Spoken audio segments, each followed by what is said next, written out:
Open the boxes with your box cutter carefully to avoid scratching the finished panel's surface. Neatly lay out all the parts and hardware.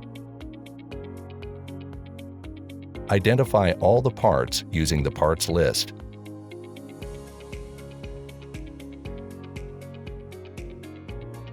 We recommend placing finished panels such as door and drawer fronts on a towel to prevent accidentally scratching the surface during assembly. Place the side panels next to each other with the pre-drilled holes facing upward. Using your drill, screw the cam lock bolts into the holes with the white plastic insert. Be sure to keep the bolts in a vertical position.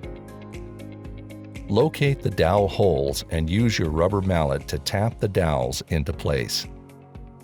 Install the top panel, bottom panel, and rear brace panels by aligning the pre-drilled holes with the dowels and cam lock bolts previously installed on your side panels.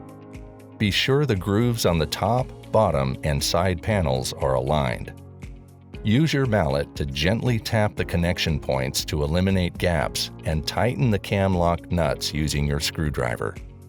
Insert the back panel into the grooves at the back of your cabinet box.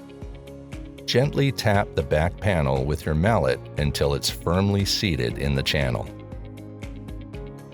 Use the screws provided to secure the back panel into place. Place the cabinet doors on your work surface with the pre-drilled holes facing up. Insert the hinges into the large pre-drilled holes on the back of the cabinet doors and use your drill to fasten them using the screws provided. Align the doors with the pre-drilled holes inside the cabinet box and use your drill to attach the hinges. Place the adjustable shelf supports inside the cabinet box and the shelf on top of them. Congratulations on completing your assembly.